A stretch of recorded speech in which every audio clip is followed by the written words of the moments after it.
Assalamualaikum warahmatullahi wabarakatuh. Good morning Africa on Eye Africa TV. mbokk yi ñu leen di nuyu di leen dalalaat fii si beneen edition fu waay munti nekk rek si biir réew mi ak si bitim réew ñu leen dalal bu baax si safo di ànd ak yéen tey pour andi interesting stories si suñ studio stories yi, and of course the newspaper review as well, which will be followed by critical and interesting analysis of issues that are happening in the Gambia and of course the sub-region. Bala ñu start suñ programme bi properly rek maa ngi ànda fi suma naataango bi suma xarit bi suma xarit rek ñëpp léegi xam nañ kan mooy suma xarit fii ma bàyyi ko rek mu nuyu wante suñ viewers si bala ñu start. mu ñang naka suba si jërëjëf Julle suba saa fii nay naa la yow tam ziyaare la si suba si danga nga def jaay soirée di nga laa nuyu bu baax di la dalal jàmm yow tam di nuyu itam ñi nga xam ne dañoo safoo kër gi fii leen day taataana seen xibaar yu wér te woo ñoom ñëpp ñu ngi leen di nuyu ñi nekk si réew mi ak si biti bi réew yëpp di leen wax ne ñëwaat leen fii pour indi leen xibaar yu wér te wóor dañu ànd ak Julle si kanam dina tënk ponk yi su ko defee ñu daal di faram-fàcce yooyu li waaw tey moom waxuloo xibaar yu wér te wóor ñoo na ñaar Mbadou ok comme lu mu ko waxee rek tey si suba si nuñ ko dee baaxoo di defee saa su ne rek dañoo andi suñ studio stories yi which will be followed by the newspaper review which will be done by our very own Amadou Kante tey si suba si nag stories yuñ leen amal si tënka rek moo nekk gender based violence bi UNDP the Gambia government ñoo xam ne ñoo doon def loolu noonu ñu xool tamit statistics yuñ génne yu very interesting, and of course tamit xam nañ ne FIFA fu mu nekk nii gars ñu ngi def seen kanti lay kattan pour make sure ne gars ñu jël ñu dispose xaalis because mbas mi mu fi pour dimbale ñoo xam ne ñoo nekk si football fraternity. These and others coming on the Good Morning Africa program. Bu leen dem fenn, stay leen tune ba at the end of the program inshallah dinañ leen andi interesting stuff here. We move on. The first story this morning we have is the government of Iceland, through its project in the Gambia, implemented the UNDP and presented a conversation on sexual and gender-based violence. It is meant to intensify support to victims for their participation in the process of truth, reconciliation and reparation commission. Aissatou Tamba has more of that in this report. The national coordinator of the Network Against Gender-Based Violence, Fallu Sow, said in the past, speaking against sexual and gender-based violence was a taboo. However, he said with the help of the service providers in the Gambia, statistics have shown huge changes regarding the number of cases reported from 2015 to 2020. We've realized that there is an increase over the past 5 years in the number of sexual and gender-based violence that are reported. We've recorded over 2,000 cases, to be specific 2,030 cases from 2015 to date. And this year alone we recorded over 72 cases. And of this, most of the cases, around 50% when we calculate it, are sexual violent cases, mostly rape, defilement and sexually related offenses. He further said most of the perpetrators of this form of violence are men and boys. Over 95% of the victims are women and girls, and about 75% of the victims are also children below 18 years. So also said the 2,030 cases reported are only a few cases reported around the KMC, Banjul and CRR. Tabunjai Sar, a Chief Reconciliation Officer at the Truth, Reconciliation and Reparations Commission TRRC, said Gambian women need to break the culture of silence, and the only way out for women is to speak up. Because when you speak out, you're not only saving yourself, but you're saving others. Because if a perpetrator is within the community and sexually abusing, for example, a girl child, and this is brushed under the carpet within the context of the culture of silence that we all grew up with, that person will go on not only molesting others, but everybody within that community who is less privileged, who hasn't got the power to fight back, is also affected. Madam Sar said at the level of the TRRC, 54 men and women have testified and said they have been sexually abused, and there were many forms of violence. On June 30th, the National Gender-Based Violence Helpline 1313 was unveiled by the First Lady, Fatoumatta Barrow. I wish to assure you all that the Office of the First Lady will provide all the support necessary for the realization of this great initiative and other DBV programs in the country. On that note, I declare the National Gender-Based Violence Hotline, a helpline, and 2020 State of Population Report officially launched. Gender activists said not all acts against women are gender-based violence, or that all victims of gender-based violence are female. They said the surrounding circumstances where men are victims of sexual violence could be a man being harassed, beaten, or killed because they do not conform to view of masculinity, which are accepted by the society. Reporting for African News, I am Aissatou Tamba. Wow, Aissatou Tamba on that report on gender-based violence in the Gambia. Mu nekk loo xam ne dafa doy waar léegi gender-based violence time boobu noonu sax dëgg la jigéen yi ak xale ndaw yi ñoo gën a affect especially jigéen yi waaye fu mu nekk nii léegi góor yi sax ñu ngi affect si gender-based violence bi because ñu testify yoon si TRRC bi ñu ne more than 50 men ñu testify dañ wax ne ñoom they are sexually abused in one way or the other or dañ am gender-based violence maanaam dañ leen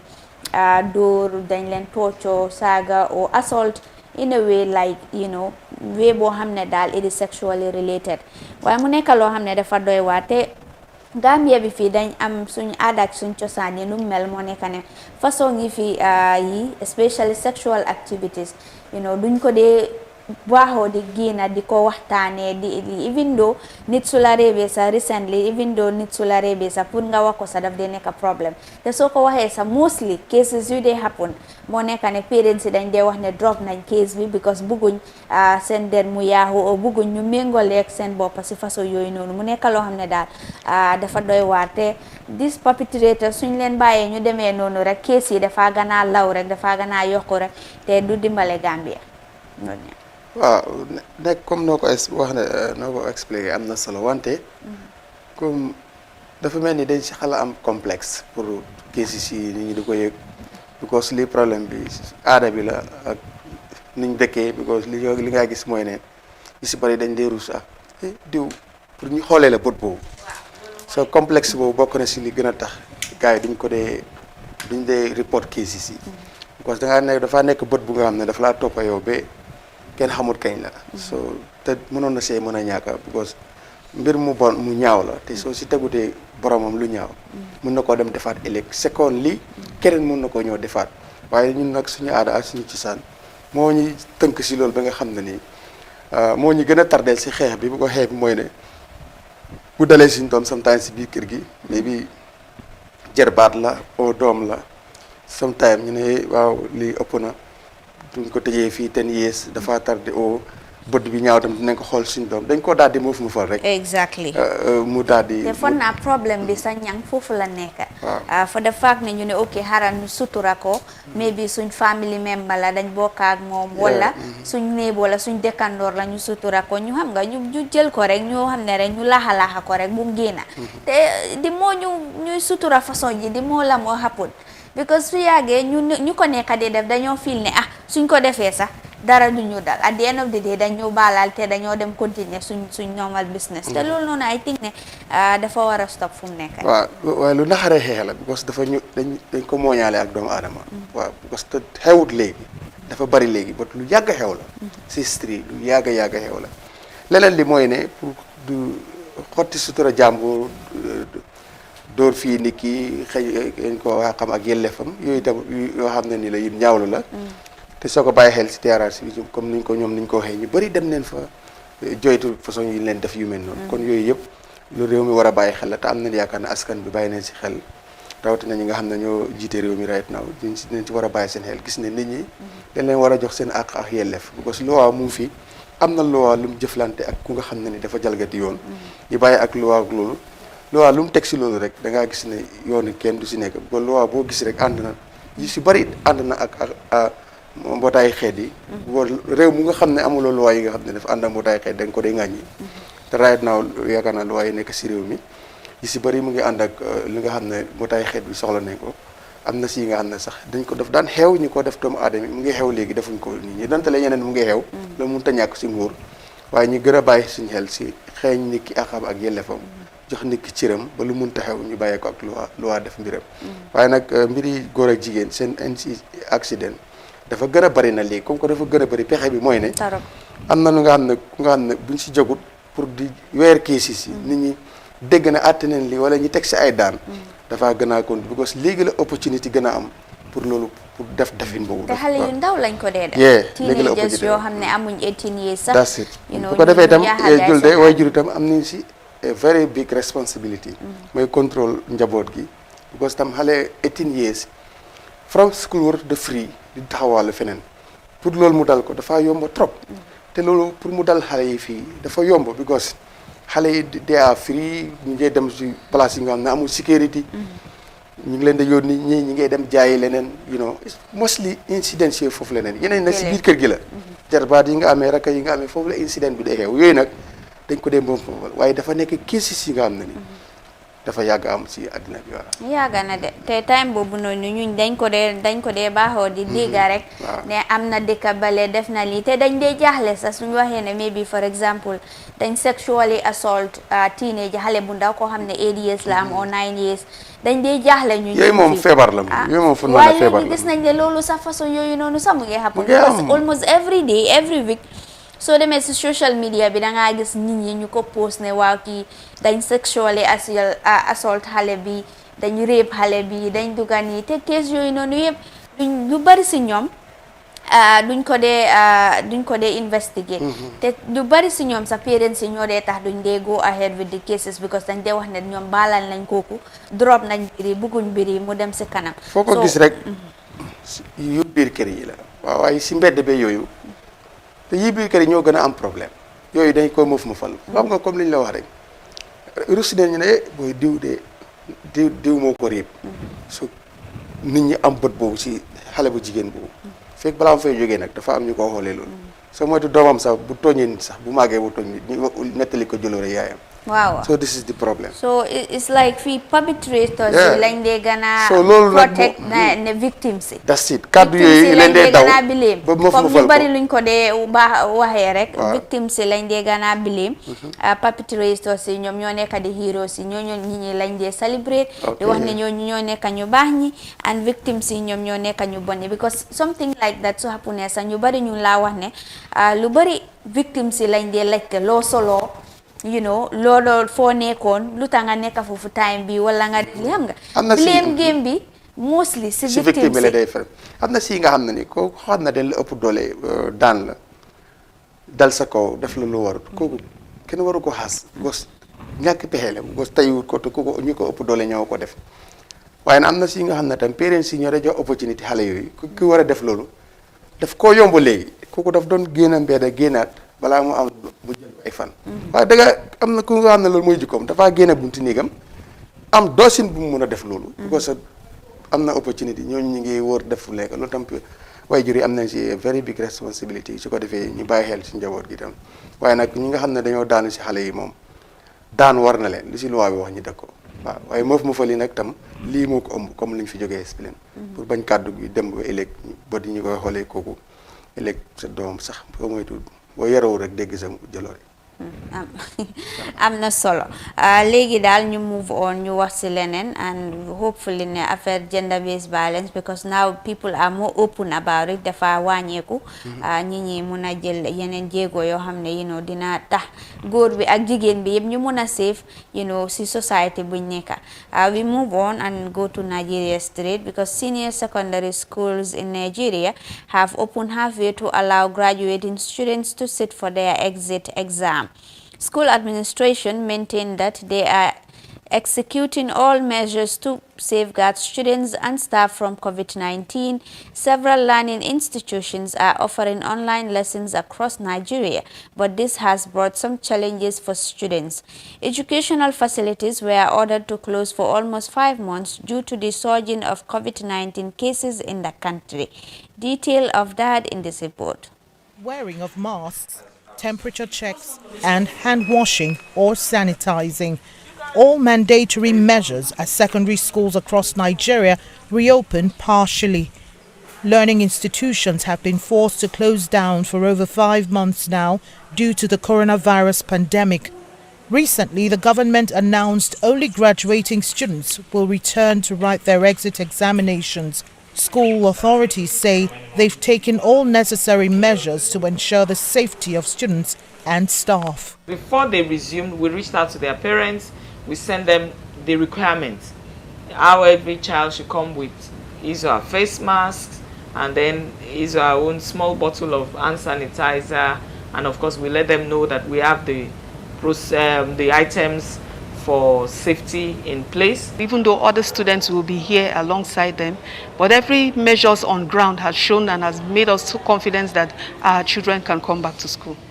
While many schools migrated online, poor internet access and electricity supply hampered effective studying, especially in rural areas. Though back in school, students say preparing for their examinations amid the pandemic hasn't been easy. Emotionally depressing because it just creates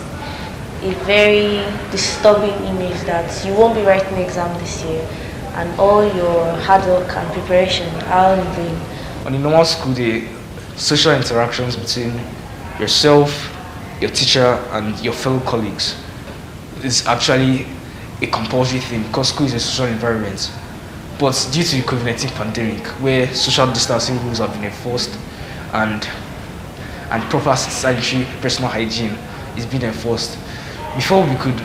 the cooperation between the students and the teacher had been faltering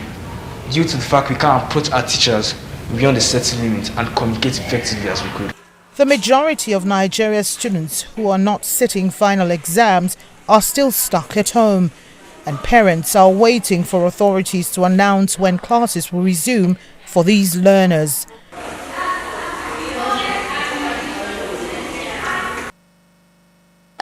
Loolu moo daan di nekk Nigeria foofu noonu school si ñoom tamit ñu ngi make preparations ahead of the examination bi xam nga Gambia moom start na Nigeria tamit they are part of West Africa, so of course dañoo start so jéego yu jël to make sure ne coronavirus bi ñu contain ko like thermometer yi, hand washing facilities yi and of course face mask bi pour make sure ne loolu yëpp mu nekk intact pour make sure ne ñu def seen examination bi peacefully ñu dem home peacefully, so loolu tamit ñooñu tamit préparation boobu noonu lañ nekk ñaan. waaw loolu mooy pexe mi si àdduna bi yëpp comme ni ñu ko waxee coronavirus yi ku topp ay mbiram sa mbir du dem su ko defee tam yow yaay xam nooy def ak moom rek. loolu moo tax àdduna si yëpp nañ fekk si nit ñi si loolu. mooy jël ay mesures rek respect yooyu muy hand washing bi ak takk face masque yi. léegi moo fi sës loolu nit ñi di def dem liggéey. waaw ko suñ ko defut problème dafaa ñëw am da ngaa am problème yi corona bi. am problème économique am problème yi dund bi so loolu nag dafaa ñëw nekk problème foog nit ñi dem liggéey moytu ko because moo nekk anywhere in the world dëkk yi lockdown ba léegi bëriwut ñi si bëri am na yin ubbi pour nit ñi dem liggéey su ko defee so gannaaw am na pexe yi si xam mooy fexe ba rek di foofu loolu laal anytime ngay raxas sa loxo yi den public gatherings tam nga moytu ko wala soo si nekkee fekkee yaa ngi am sa face mask fekkee loolu mooy musal nit ñi si feebar bi ñu def loolu bu ko defee bunte yi bëri yi nga xam ne ni mënut a ñàkk ubbeeku su ko defee ñu fexe ubbi bunte yi loolu tam dina indi si fexe si affaire waaye nii rek ma moytu ko ni toog ba mu dem non non te xamuloo kañ la moo dem te xamuloo kañ la moo dem gan bu ñëw te xamuloo kañ lay ñibbi te affaire la dem néew ta mu ñal de te yëngatum rek ngay dégg xamuloo fu mu ne waaw soo kooku moom foog nga seet nooy dafa pexe mi rek comme que boobu muuroo mu daw nen muuru ñu ñëpp rek seet fa mu dem ndax dina daw waaw ndax dina daw waaye loolu bu ñu teree def go about our normal activities ak yeneen because COVID-19 moom kenn xamul kañ la moo dem definitely 2020 lañ wax xam naa ne 2020 ñëw na 2021 foogu ma ne dina bëgg a invite COVID-19 pour mu dugga si moom because 2020 moom yaaxa na ko ba pare te borom xam-xam yi bëri ñu ngi wax ne borom xam-xam yu bëri ñu ngi wax ne demaagul so lu demaagul nag am nañ pexeem mooy takka face mask di raxas suñ loxo yi ko depuis mu génn ba léegi pexe yooyu la ñoo am soo ñu tee si pexe yooyu ba pare dem liggéey moytu rek loolu lañ si gis waaye dëkk bu ko deful loolu du baax si yow te mun na indi jafe-jafe si askan bi waaw. So you move on and talk about matters of sports, because football authorities in the Gambia said they are yet to distribute the FIFA COVID-19 relief fund announced last month, because the money only arrived this week. The funds were approved by the Bureau of the FIFA Council last month to make available money to all the 211 member associations to assist in alleviating the financial difficulties caused by the global pandemic. Detail of that in this report.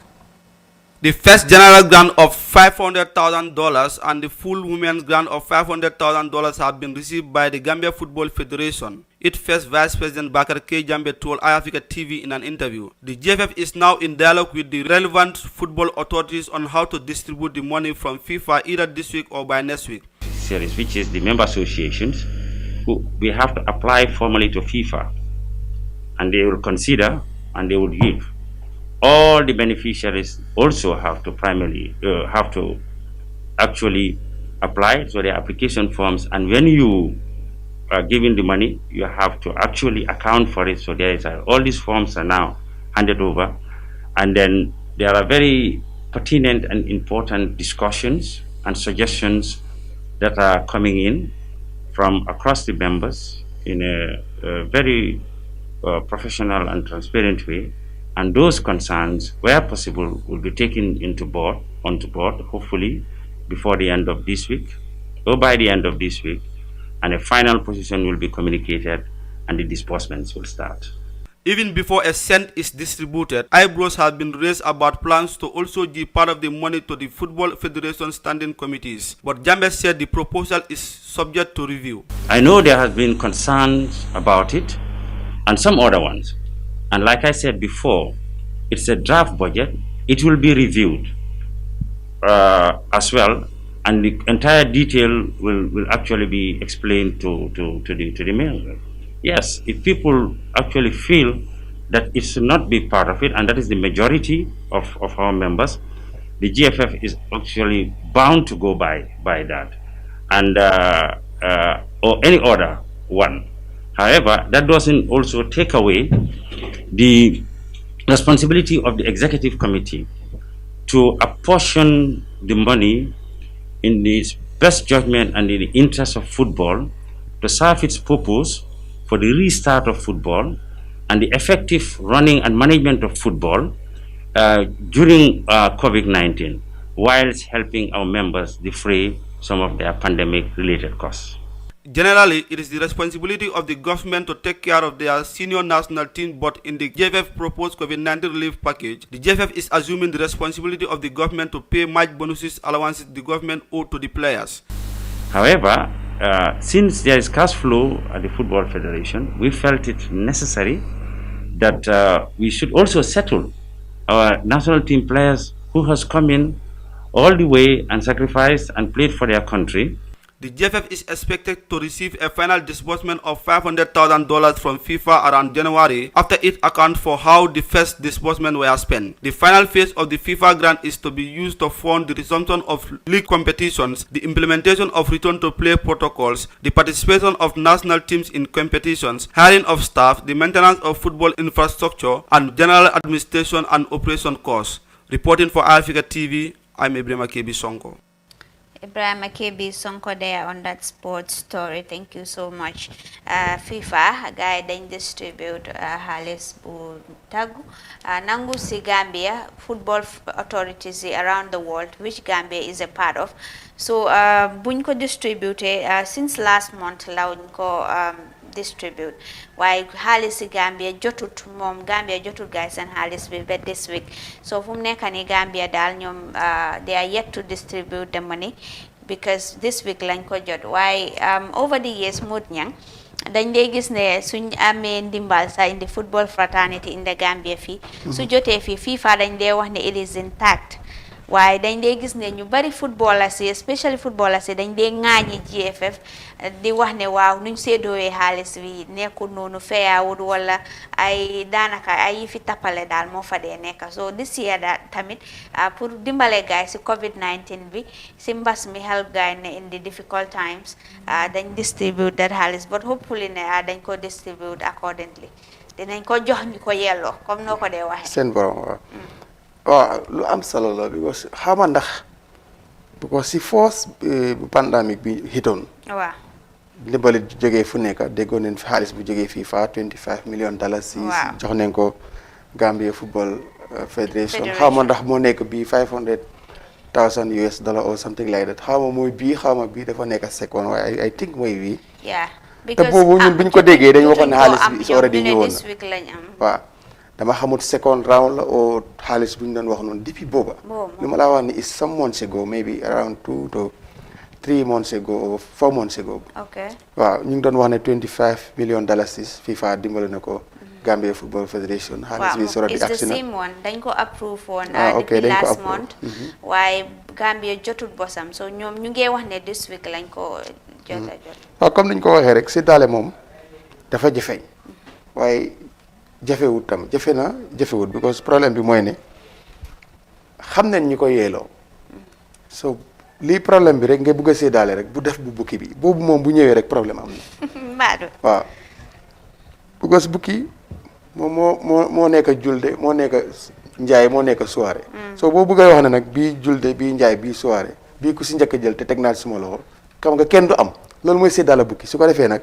ñu moytu loolu rek soo xam naa ne ñoom xam neen fi ñu ko war a def xam nañ ni ñu ko war a doxalee ñu doxalee ko noonu te xaalis yi boo xam ne dafa ñëw because of this corona problème ku ko lekka defoo ko fi mu ko war a def di nga am problème because ñëpp a ko soxla te fu mu war a dem ñëpp dañ ko nekk di xaar xaalis si pandémique bii ku ko si lekka rek di nga am problème so moo tax séddale bi na jaar si yoon nañ ko na am transparence bu am solo ñëpp xam fu mu nekk fu mu dugga collapse yi leen day jëflante nawetaan amul dara amut soo ñoom xam ne naka leen war a séddoo seen xaalis xam ne ñi ko war a jox su ko defee ñu jox ko ñooñu jàmbu nañu waaye xaalis si pandémique bi daal ku ko si jël rek éggati sa lal na ko fa teg bis dina ñëw dina génn de because xaalis la boo xam ne lu mu làmboo moo bëri waaw dafa bëri de pandémique bi moom ñëpp la laal te football assistant ñu bëri ñu ngi wax si Gambia fii like ñoom duñ dee fay gaay and all that suñ dee fay gaay sax du dee mën a fay guys and bill si and all ñu ngi ŋàññi GFF si loolu noonu because of the salary bu suñ Gambian footballers si di am so xam naa ne xaalis bi moom suñ ko naruta def si yoon daal problème la waaw gars yi nag dañ jàng laxas jàng laqarti waaw mooy loolu waaye nit ñi tam xam nañ luñ laxas xam nañ luñ laqarti so su ko defee liñ fi def rek nit ñi dinañ ko xam waaw ñang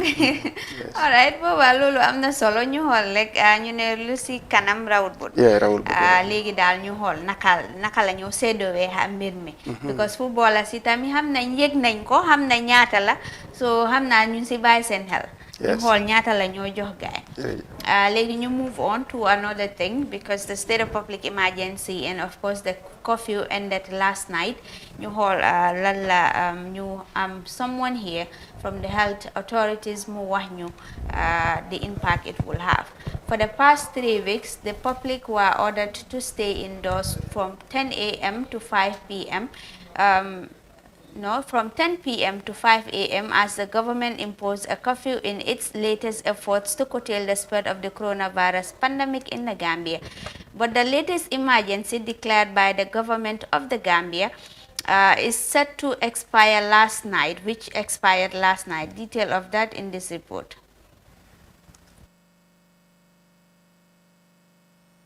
The 21-day state of public emergency and curfew declared by the Gambia government ends tonight after 3 weeks of limited activities in the country.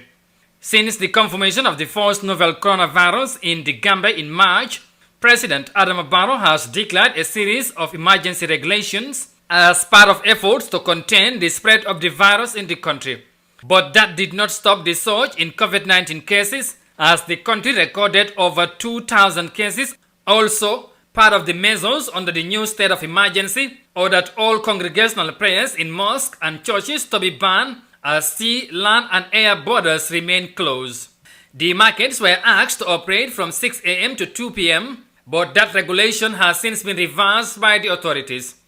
Accordingly, any person who breaches the regulation were said to have committed an offense and liable to a fine of $5,000. Gambia has recently joined African countries with the fastest growing number of COVID-19 cases, according to the World Health Organization. As the number of COVID-19 cases continue to rise, with the country recording 2,780 cases since March, 2,004 people are currently receiving treatment, while 93 people lost their life from the virus, according to the latest report from the health authorities. With the COVID-19 situation in the country still bleak, the public would be anxious to know as to whether the government will extend the emergency regulations. Now, Dr. Mustafa Bitey, the Director of Health Services, spoke to our Amadou Kante on the impact the just ended emergency and curfew have in fighting the COVID-19 pandemic in the country. Yeah, so I think it's very helpful because it's contributing to the reduction of cases, I think. If you look at the epidemiological curve, you see that the curfew was maybe, the SOP was started around on the 3rd. And you see that we have our highest numbers around on the 16th. That is going to 171 something cases there. That was the highest we had. And that was, if you look at that, that was the aftermath. That was before the curfew because there's a lag time. So those who were exposed 14 days before will start to manifest around that time. So the effect of the curfew, you will see it in this last 1 week and above because it has stopped the transmission maybe or how its impact would be seen after the 14 days usually because that one would have been exposed earlier on. So you can see that this last 1 week, the numbers, if you go by the epidemiological curve, the numbers have been not as high as, around on the 15 and 16. I don't know if you look at the curve, you will see that. So I know that it has contributed because it has reduced the movement of people, especially at night. And so I think it has a lot of benefit from what we are seeing from the curve, if you go by the numbers. That is Dr. Mustafa Bitey there, Director of Health Services, speaking to Amadou Kante on the impact the just ended curfew and emergency regulations had on in curtailing the spread of COVID-19 in the Gambia. Dégg nañ Mustafa Bitey lu mu wax like July and August numbers yi moom ñu ngi nuñ dee ñëwee sax dafa doy waar waaye gis nañ ne August fu mu nekk nii at the latter part of August gis nañ ne number yaa ngi xaw a wàññeeku slightly because démba 22 la woon compared to all recent weeks yooyu noonu da ngaa dégg 100 plus waaye démba dégg nañ ne it's 22 so loolu noonu mu nekk loo xam ne daal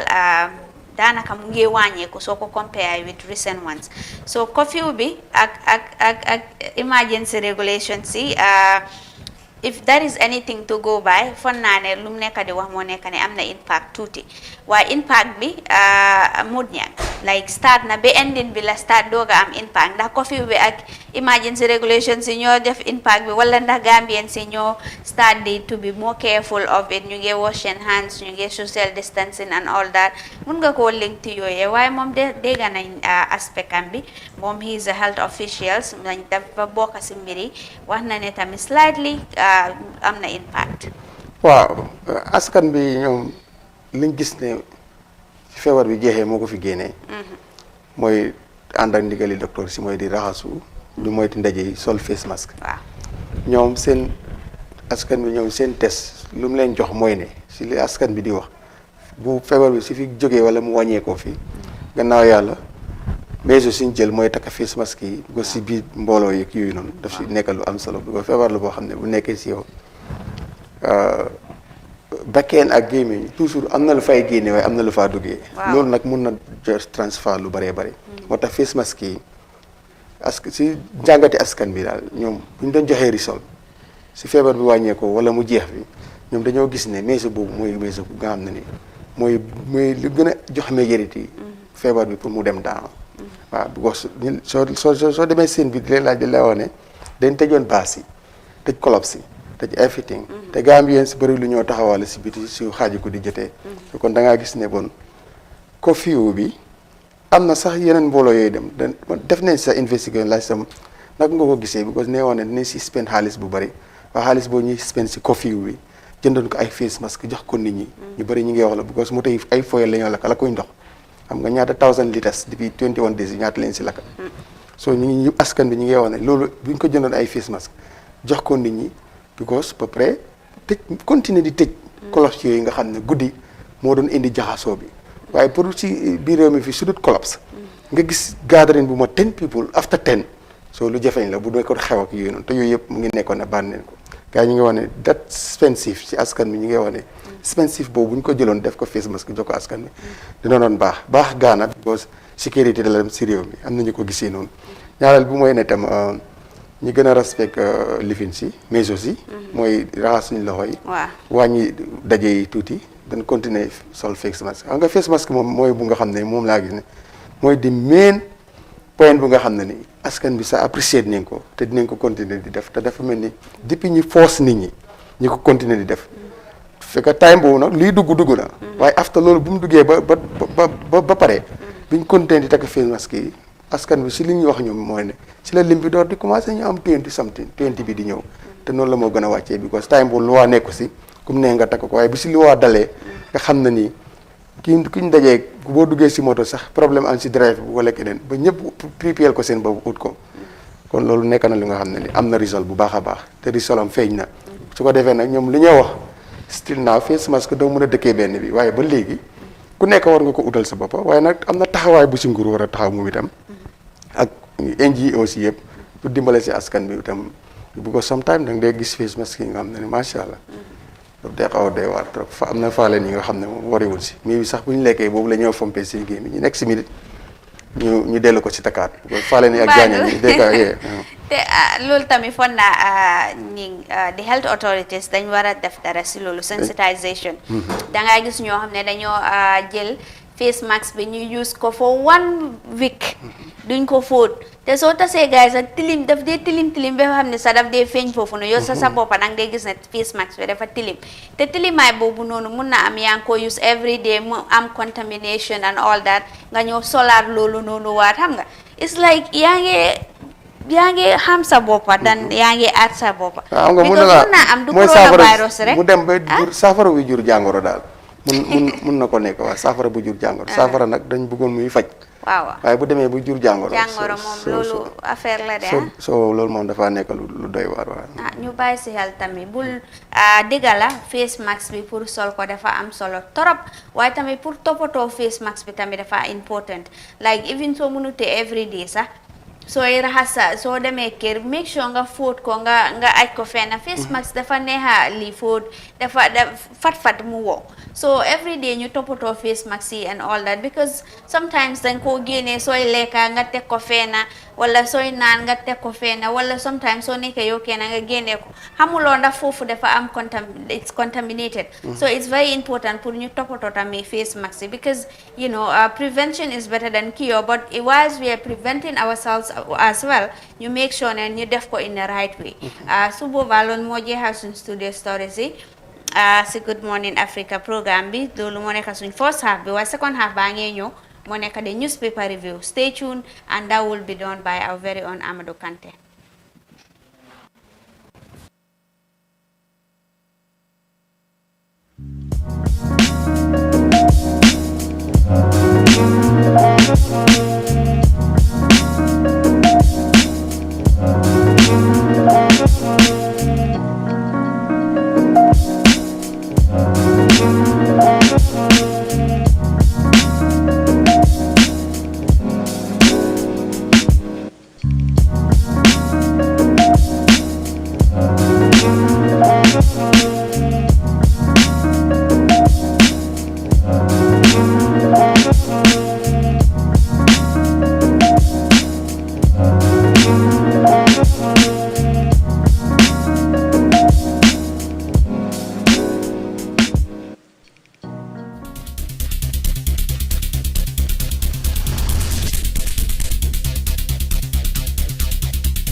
moo nekk Star GSM company de seen maakaam ñu ngi Tabokoto Latrikunda Talinding ak Westfield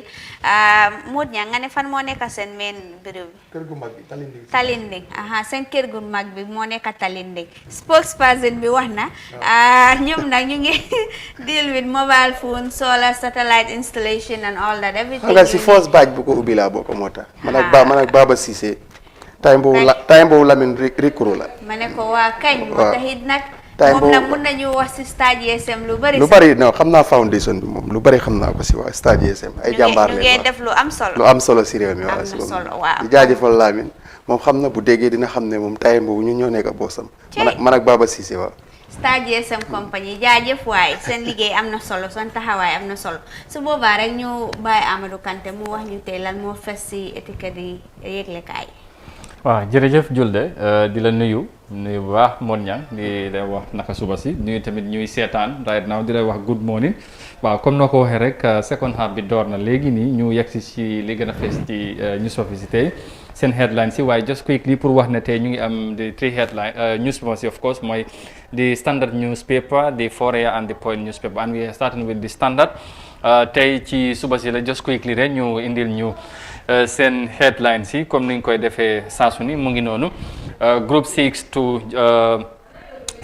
jail time for people engaged in tribal insults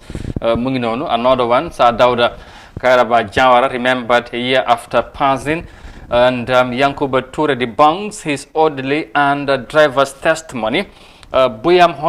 Hospital gets 3 incubators worth $4.8 million. And Gambia sees showdown of COVID-19 cases, deaths reported. loolu moo fees tey ci Standard seen headline si ñu seet si benn ñaar story si ñu doore ko ak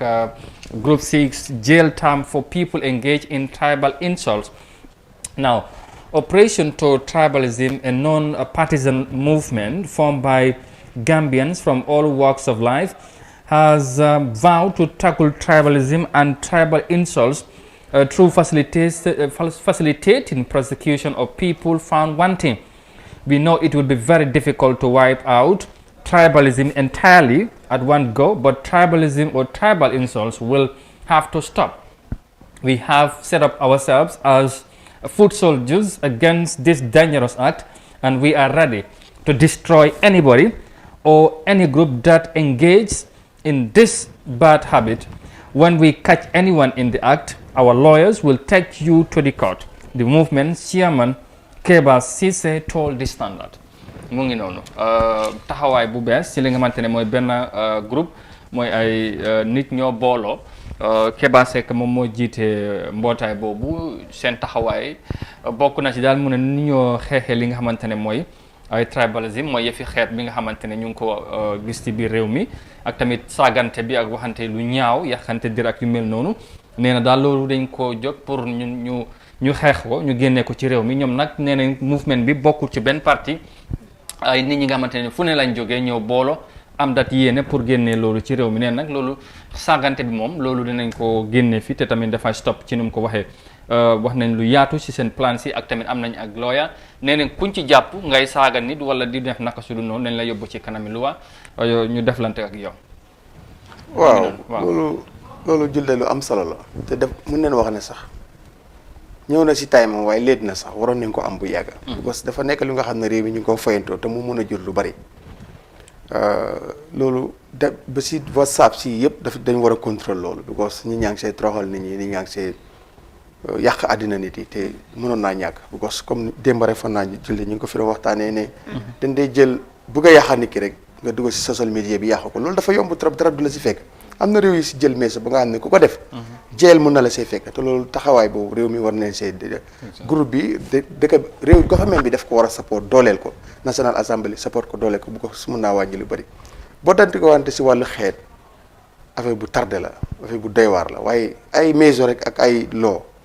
du ko fi jeex génnee de dafa nit day la ko foog ñu pencoo ko waxtaanee ko loolu bokk na si li ko mën a génne te loolu diina leen siy jiital parce que doo mën a wax ne yow da nga nekk si diine bi gëm diine bi aaye la loolu nga ne yow da nga ko continuer di ko def waaye mun naa am bu ñu tànnee ay borom xam-xam ñiy dem si penc yi di waxtaan ak askan bi kooku kóot si Quran bi wala mu kóot si Bible bi bariwut su ko defee sax mun na wàññi lu bari ñu waxtaanee ko tam pencoo ko soo dina nekk lu nga xam ne risal mun na see am but not ay police yi nii rek ku ko def lii moo la see fekk nangam doyut waaye jar na tam dialogue dem si penc yi waxtaanee jumaa yi itam ñi waxtaanee ko si wane ne loolu amul fen te xeet amul fen bàmmeel la boo fa demee ku si ne fiñ sul ki ngay wax na xeeti nangal la foofu leen laa sul ku fi manqué deret xamul deret kan leen la defal yëf yi kenn xamul ban façon ngi nit moo dee am xalaat boobu ku fi manqué deret bu ñu laa defal xam nga deret kan la mais bi ku nga xeeb deret boobu nga boobu la waaw mais bi ëllëg sax yow xam nga fan ngaa dem eewoo waaw lu am solo julde mu ngi noonu waaw wax ji of course lu am solo la comme moo ñan nu ko waxee ñoom sax seen yéene dem na ba bëgg nañoo bokkat ci tabax Gambia bi nga xam ne wala nit ñi nga xamante ne tey yow doo xam ki nga doon waaye Gambian bi ngay gis loolu mooy seen dream mooy seen yéene ci nuñ ko waxee waaye xam ne nag du yomb waaye lu ñoo wax ni yàkkante ak coow lu ci gën a bari ci politique bi lañ koy gën a gis te nag ñoom xam nañ xëj na yëf yi du yomb julde waaw tribalism daal lu ñaaw la su dee ne kuy def politique sa nit koo xam ne sax dafa conscious fooguma ne war na koo politique yi because dafa ñaaw te famille boo dem inde Gambia rek dangaa gis foofu noonu tribe su nekk ñu fa so man pour man tribalism comme ñam lu nga ko waxee daal ñu ko nekk di def daal man gisuma gaay ne as people ñoo xam ne like you know they are normal people because the act is itself abnormal in the first place ni wax ne kii tribe bi la kii tribe man mënuma understand loolu ban njëriñ la am o ban impact la moo am si dëkk so lii nag dafa am solo torop xam naa la léegi nii fu mu nekk nii private bill dañ ko sponsor woon one of the National Assembly and it passed through so like it's not a law like to wax ne ok so insulté nit ki suñ la yóbbee lii dañ la tëj and all that so the only thing also they can do is to make sure ne ñu sponsor ñu def ko a bill private bill ñu yóbbu ko si National Assembly bi ñu make a law xam nañ ne the president's one is there the vice president and some of the ministers waxoon nañ ne sax the president's family and the minister's family waaye boobu noonu xam naa dañ ko review woon ñu seetaat ko ñu xam ne loolu noonu moom daal you know du mun a protect ñooñu yëpp but boobu bii tamit they could still do the same thing affaire sax nañ ko yaatal sax buñ ko emal ci ñoom yëpp because it's very important very important everybody definitely lu ñaaw la te nañ ko bàyyi xel day yàq réew day indi xaajaloo ti nga xamante ne jarul dara ci réew mi te ñu am solo xam nga soo demee yeneen réew yi li ngay gis mooy boo dajeek nit nga ne ko ne yow yaay kan dafa la wax ne man Gambien la wala yow lan nga dafa la wax ne man Gambien la waaye soo waxee fii nit yow kan la dafa la wax ne man Pël la wala man wolof la wala soos ak yooyu te yooyu dañ ko war a moytu léegi suñ dajee si àll bi nekk benn waaw bu ñëwee fii ku nekk bu ko absolutely waaw loolu lu jot a bàyyi xel la ñu desandi ba léegi ak Standard newspaper te ñu ngi fàttaleku ki nga xamante ne moo Sir Dawda Kairaba Jawara ku nekkoon first président ci réew mi niki ni daaw réew mi mu ngi woon ci tiis si lañ xibaar bi rot ne génn na àdduna kii di njiitali parti bi di Papa Njie dafa génne bataaxal ci loolu now Sir Dawda Jawara remembered a year after passing the Secretary General of the People's Progressive Party yesterday issued a statement to mark 1 year after the death of the former president Sir Dawda Kairaba Jawara. Papa Njie said in observance of the first commemoration of the passing away of the late Alhaji Sir Dawda Kairaba Jawara, former president of the Republic of the Gambia and one of the founding fathers of our independence, the entire PPP membership pray for Allah Almighty to grant him the highest jannah as one of the founding fathers of the country's independence and its leader for several years. Waaw mu ngi noonu ñu continuer di ko ñaanal kon ni ma ko waxee woon daaw nekk ni tey lañ la fi jógee moom Sir Dawda Kairaba Jawara te nag parti bi ñu génne bataaxal statement pour di fàttali li nga xamante ne mooy bés boobu mu nekkoon kenn ki nga xamante ne ko amoon solo ci réew mi la julde jaar-jaaram kenn du la ko wax te tamit ñëpp xam naa ñuy seetaan xam nañ ko mu nekk ñu xeex dañu moom suñ bopp nekk di first prime minister nekk di first président ak yu bëri yi nga xamante ne taxawal na ko réew mi te nag parti bi nga xamante ne boobu la jiite woon ñoo nekk di fàttale ko benn at gannaaw ba mu fi jógee ko ba léegi. waaw am na solo pour remember ku mel ni Sir Dawda Kairaba Jawara lii fu mu nekk nii tey sax dañ waroon na def loo xam ne lay national dialogue ñu fàttaleku moom lan la contribution su mu fi defoon in the Gambia ay jaar-jaaram ak yooyu noonu su boobaa ndaw ñu fi nekk ñu mun a fàttaleku ñu xam role bu ñu war a play in the Gambia and to the importance of being a citizen fon naa loolu dafa am solo toro buñ ko remember rek ñu dem commemorate ko wax speeches yu bari speeches yu dul jeex because Gambians they are fond of that dangaa gis ñu wax fi speeches yu dul jeex su paree du make benn impact but ñu dialogue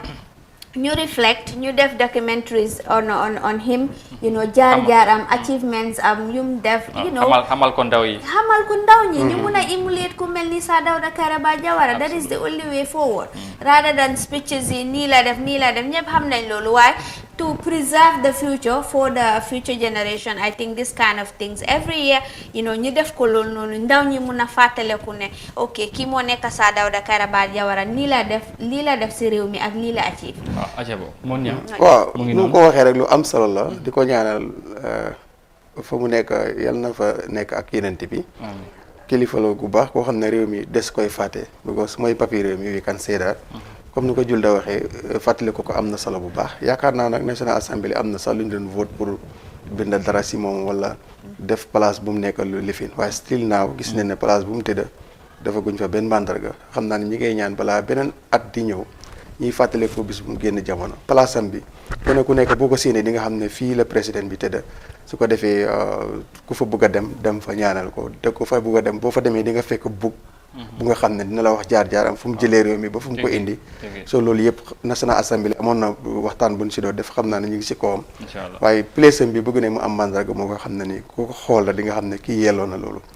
amul kenn nag ko xam ne si kaw leen laa teg si ñun ñëpp si biir suuf si la ñoo dem waaye dafa am jëmm yi nga xam ne dañ ko war a mandarga bu nga xam ne boo rombee sax fu mu tëdd yow dana am lu mu def si yow ba soo nekkoon si dëng sax nga jéem a def sa bopp si njub su ko defee xale yi di fa dem gis jaar-jaaram su ko defee def ko si jàngu yi itam si daara yi school si yëpp dina nekk lu nga xam ne lu am njëriñ la mun na jëriñ réew mi parce que ku def jëf yi baax la si réew mi waaw. alright am na solo bu baax kon ni ngeen ko waxee ñu continuer di ko ñaanal foofu fi nga xamante ne fa la ne jamono ji ci Jannatul Firdaws ci li nga xamante ne mooy ci taxawaay bi mu amoon ci réew mi ak tamit jaar-jaaram amoon na solo lool. gannaaw Standard newspaper ñu dal di wéy ak beneen newspaper ñu yegg si Foroyaa newspaper tey ci suba si ñoom dañ xëyee indi ji. Of course, GFRS, my Gambia Fire Rescue Services, investigate a report on fire incident at Fisheries raises doubts. Now, food safety plans to ban wrapping food with newspaper, and court grants bail to 5 suspected drug traffickers, and NMCP director says confirmed malaria cases drop to 53,136 in 2019, and Yankuba Ture says no council meeting was held the day Crossise died. And of course, on the editorial this morning says are there unavailable offences under Gambian law? The 1997 Constitution of the Gambia has made all offences bailable in the Gambia. And the caption of the day says, does Halifa Sallah have something to say regarding Yamseka's allegation on Star FM and the Standard? So that is the caption of the day. Loolu dañu sampalaat ñoom ñooñu di Foroyaa newspaper so su ko defee mu ngi noonu ñu dal ci jël benn story la ñaar.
waaw ñu jégalu si short dog boobu noonu rek ñu doon wax si newspaper review bi Amadou yaa ngi doon wax mbiri Foroyaa ak ban story. waaw tigi Julde comme noo ko waxee rek ñu ñëw ak Foroyaa. ñu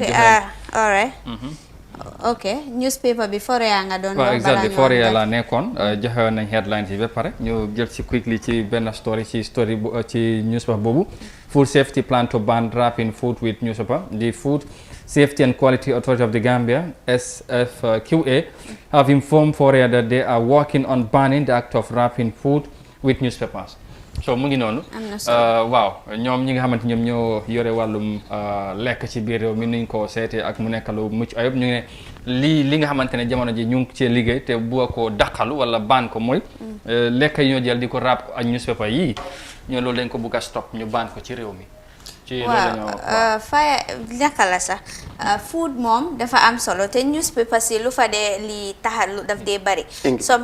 sometimes nga from the newspaper ñu ko dee jël distribute ñu jógee foofu noonu nga yóbbu ko si bitig yi ñu ko distribute si bitig yi tamit fu ñu ko dee teg daf dee nekk loo xam ne daal soo xalaatee ay mbiram daal doo dee bugg a lekk mbuuru boo xam ne dañ ko raab ak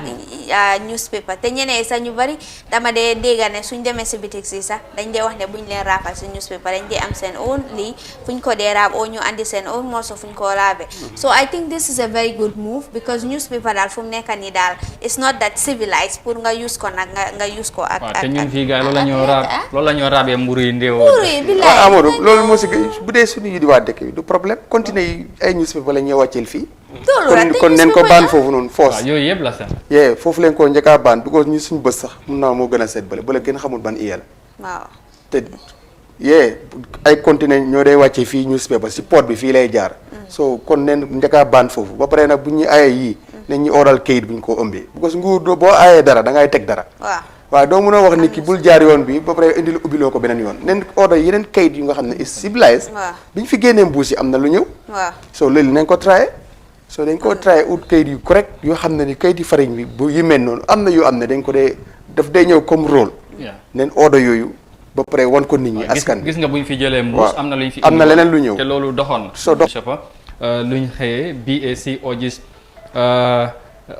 urges restraint over carton VDC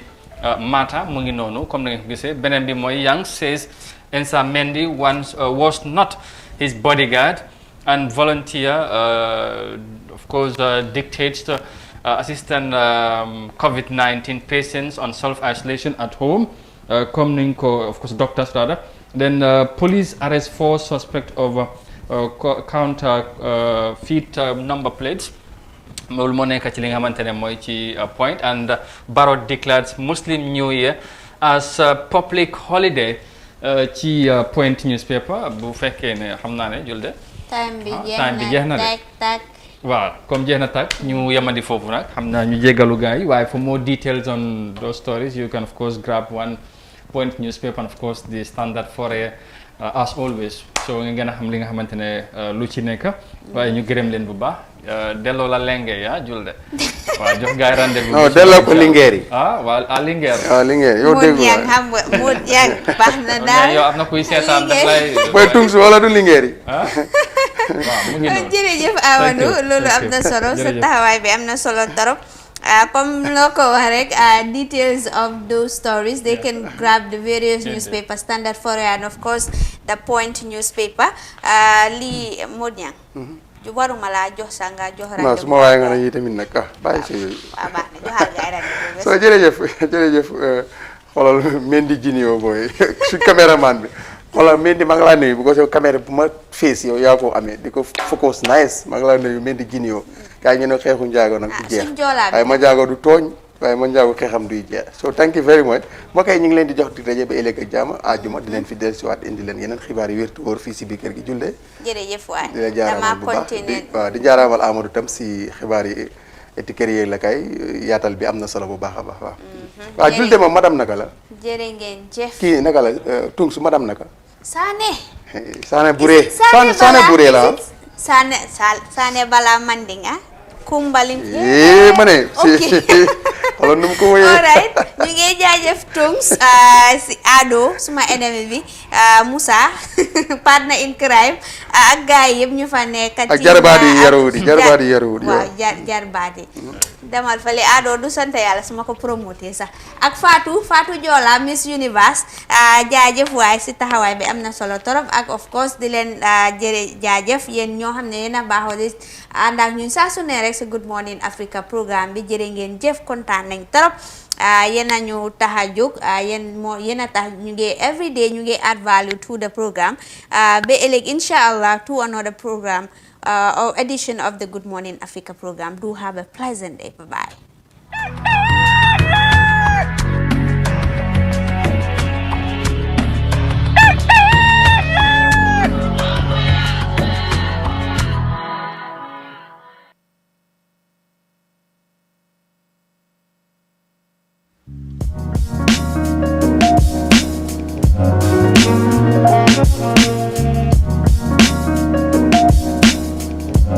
Thank you.